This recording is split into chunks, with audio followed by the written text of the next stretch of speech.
तो क्या हाल है गाइज, हम आ चुके हैं फिर से न्यू एपिसोड के साथ। तो इस एपिसोड की शुरुआत में हम देखते हैं कि कई सारे एशियन ब्रिटिश एशियन के पास आ गए थे, जिसके बाद उन लोगों ने एलेक्स के आर्मर को प्यूरिफाई करना शुरू कर दिया था, जो वो इंचेंटमेंट की मदद से कर रहे थे। साथ ही वो थंडर एम्पायर की हिस्ट्री के बारे में बता रहे थे कि वह कितना महान योद्धा था और उसने अकेले ही कितने सारे डिमंस को मार दिया था। अब वो प्रीस्ट और सभी एल्डर अपने ब्लड के ड्रॉप को उस आर्मर पर डाल देते हैं, जिसकी वजह से वो पूरी तरह प्यूरिफाई हो जाता है, जिसकी वजह से वो ब्रोकन आर्मर बिल्कुल एक नए जैसे आर्मर में बदल जाता है। तभी एडल्ट एलेक्स से कहते हैं कि तुम्हारा फ्यूचर बहुत ब्राइट होने वाला है। इसके बाद वो एल्डर एक परमिशन खोल के उसे वहाँ से जाने को कह देते हैं। तो एलेक्स उस परमिशन से दूसरी तरफ आ जाता है और बोलता है कि इस जगह पर मेरे 3000 कंटिनेंट से काफ़ी ज़्यादा स्पिरिचुअल पावर है। इस तरफ उस जगह पर कुछ लोग बैठे हुए थे और वहाँ बैठकर एक बुढ़ा सा आदमी अपने कॉइन्स की मदद से फ्यूचर प्रेडिक्ट करने की कोशिश कर रहा था। तभी एक बंदा उससे कहता है कि क्या तुम रुक नहीं सकते, तुम कितने समय से यही करते जा रहे हो। जिस पर वो बुढ़ा सा आदमी एक और बार अपने कॉइन्स का इस्तेमाल करता है और उससे पता चलता है कि यहाँ पे एक अनजान फॉरेनर आने वाला है, जो एक फ्लोर की टेक्निक से उन सबको आज़ादी दिलाएगा। तभी एलेक्स वहाँ पहुँच जाता है और उतने सारे लोगों को वहाँ देखकर उस बुढ़े से पूछता है कि तियानसेन एकेडमी कहाँ पर है। इस पे एक दूसरा बंदा बोलता है कि तियानसेन एकेडमी के बारे में तो हमें नहीं पता, हमें तो बस इटर्नल और सेक्रेट एकेडमी के बारे में पता है। तभी वो बूढ़ा एलेक्स के पास आ जाता है और उससे कहता है कि हम यहाँ पर कई समय से फंसे हुए हैं, क्योंकि शायद हमने कुछ पाप किए हैं और सिर्फ एक स्ट्रॉन्ग कल्टीवेटर ही हमें यहाँ से आज़ादी दिला सकता है।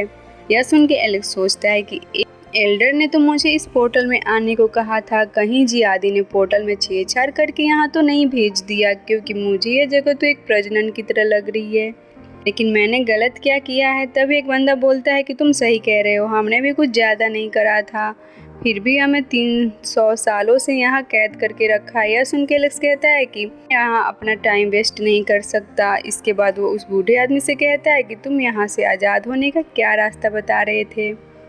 इस पे वो बूढ़ा कहता है कि यहाँ पर एक प्लेटफॉर्म है जिस पर बैठकर एक कल्टीवेटर को एशियंट पगोड़ा का डिजाइन बनाना होगा, जिसके अंदर ही यहाँ से निकलने का रास्ता होगा। अब एलेक्स उस प्लेटफॉर्म पर बैठ जाता है और अपने प्रोसेस शुरू कर देता है, जिसके देखकर लोग बोलते हैं कि इस जगह पर तो हर जगह पत्थर ही है, तो ये वो एशियन पगोड़ा का डिजाइन कैसे बनाएगा और शायद इसकी मेहनत वेस्ट हो जाएगी। इस तरफ एलेक्स को महसूस होता है कि वहाँ पर एक अलग सा ओरा है, और ऐसा ओरा उसने तब महसूस करा था जब वो सेकेंड इमोर्टल ओरा जनरेट कर रहा था। अब एलेक्स वैसा ही प्रोसेस दोहराने लगता है और वह एशियन पगोड़ा बना लेता है, जिसे देखकर सभी लोग हैरान हो जाते हैं और बोलते हैं कि इसके पास 3 इमोर्टल ओरा है, शायद इसकी वजह से ऐसा कर पाया। अब एलेक्स वहाँ आसपास की एनर्जी को इकट्ठा करके इस डिज़ाइन को ठीक करने लगता है, लेकिन तभी अचानक से उस जगह पर क्रैक बनने लगते हैं और एलेक्स के नीचे की ज़मीन हट जाती है, जिसकी वजह से वो नीचे गिरने लगता है जहाँ बहुत ज़्यादा लावा था। एलेक्स डायरेक्ट लावा के अंदर गिर जाता है, पर उसने सही समय पर अपने आप को अपनी लोटस टेक्निक की मदद से कवर कर लिया था। यह देखकर सभी लोग बोलते हैं कि इसके पास तो ग्रैंड लोटस टेक्निक है, लेकिन यह तो बस हेवनली डाइटिटी लेवल पर है, तो ऐसा कैसे हो सकता है। इधर वो बूढ़ा अपनी भविष्यवाणी को सच होता देख रहा था। अब एलेक्स बोलता है कि यहाँ से निकलने का गेट खुल गया है, इसलिए जो भी मेरे साथ चलना चाहता है वह चल सकता है। तो सारे लोग एलेक्स के साथ गेट के अंदर चले जाते हैं। इधर एक जगह और वो गेट ओपन होता है जहाँ से वो सभी लोग बाहर आते हैं। तो बूढ़ा आदमी एलेक्स से कहता है कि हमारी काइंडनेस की वजह से हम बाहर आ पाए हैं, इसलिए थैंक यू, हम हमेशा याद रखेंगे।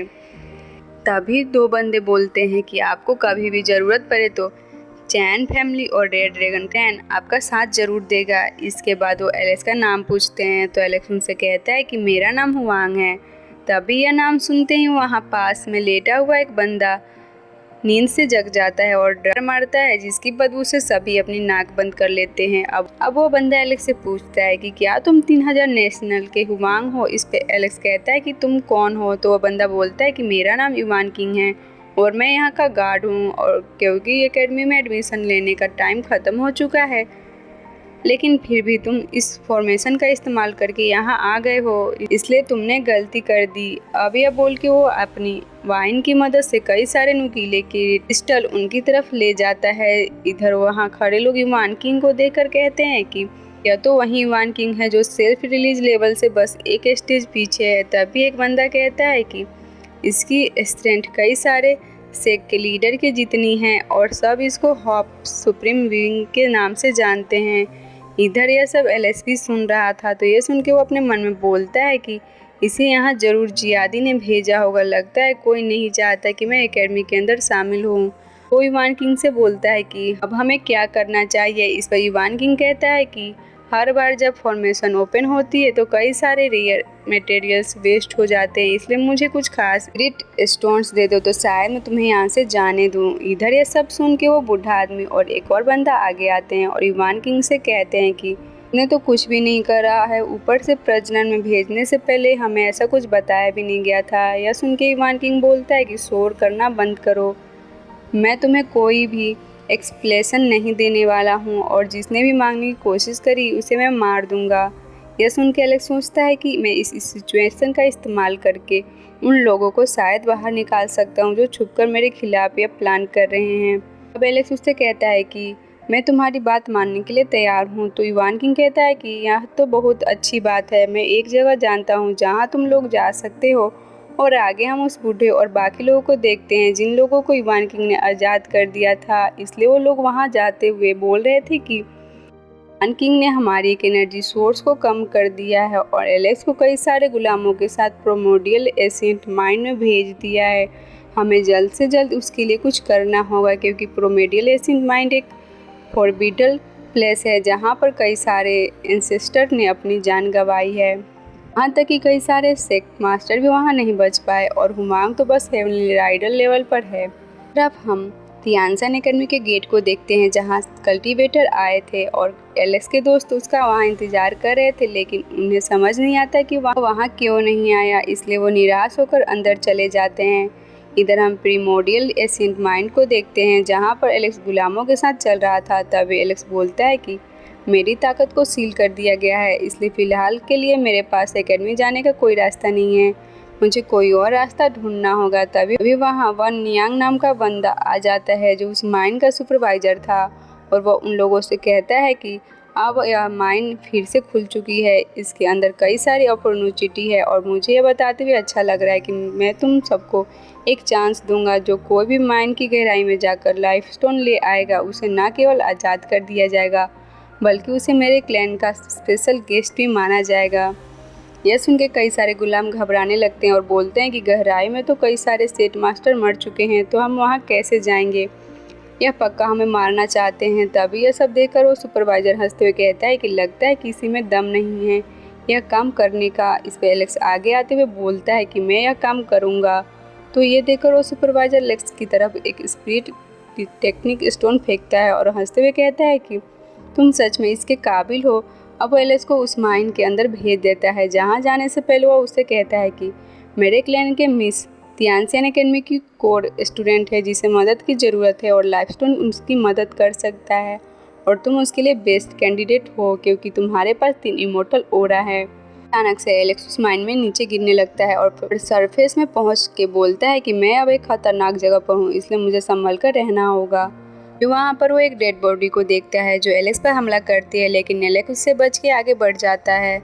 लेकिन आगे भी बहुत सारी सोल्जर्स डेड बॉडी थी जिन्हें देखकर एलेक्स बोलता है कि पता नहीं है लोग कितने सालों से यहाँ हैं, हर जगह एक शमशान से कम नहीं है। आगे एलेक्स एक स्पाइडर के वेब में गिर जाता है और वो स्पाइडर एलेक्स पर हमला कर देती है, जिसकी वजह से एलेक्स नीचे गिरता है और सोचने लगता है कि यहाँ पर जरूर कुछ है जो मुझे कमज़ोर बना रही है। तभी एलेक्स को वहाँ एक लाइफ पूल दिखता है जिसके अंदर एक पौधा सा लगा हुआ था। तभी पौधा एक एनिमल में बदलकर वहाँ से भाग जाता है। उसे पकड़ने की कोशिश एलेक्स करता है पर वो उसे पकड़ नहीं पाता। यह देखकर एलेक्स सोचता है कि कहीं अपने हाथ से कुछ इम्पोर्टेंट तो नहीं गंवा दिया।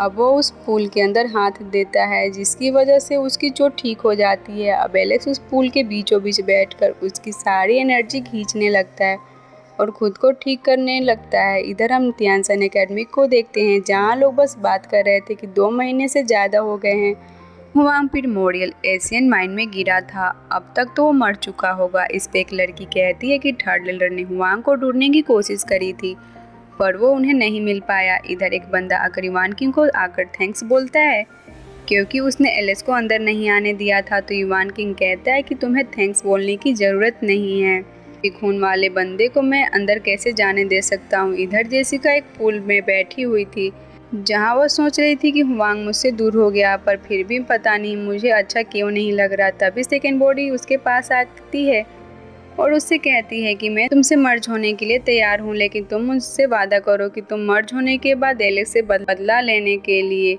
युवान किंग को मार दोगी। तभी जेसिका पास आती है और उससे कहती है कि अभी सही वक्त नहीं आया है, हमें और ताकतवर बनना होगा, जिसके बाद अगर हम मर्ज होंगे तो कोई हमारा सामना नहीं कर पाएगा, लेकिन तब तक हो सकता है हम दोनों हुआंग को भूल जाएं। इस तरफ हम एलेक्स के भाई मोटे लड़के और एलेक्स के दोस्तों को देखते हैं जिनके सामने कुछ लोग खड़े थे और उससे कह रहे थे कि हुआंग की कोई खबर नहीं है, अब तक तो वो मर चुका होगा। उनका जेस को गुस्सा आने लगता है और वो पर्पल वाला लड़की को लड़ने के लिए चैलेंज करता है, लेकिन वो बोलती है कि तुम इसके लायक नहीं हो, पहले हेवनली डाइटिंग लेवल पर तो पहुंच जाओ। तभी रेबिट गर्ल को बेबी ड्रैगन उसे नीचे गिरा देता है और वो पर्पल वाली लड़की गुस्से में बोलती है कि अगर जिंदा वापस गया तो हम उसे मार देंगे। तभी वहाँ डेविड आ जाता है और गुस्से में बोलता है कि किसकी हिम्मत हुई ऐसा बोलने की।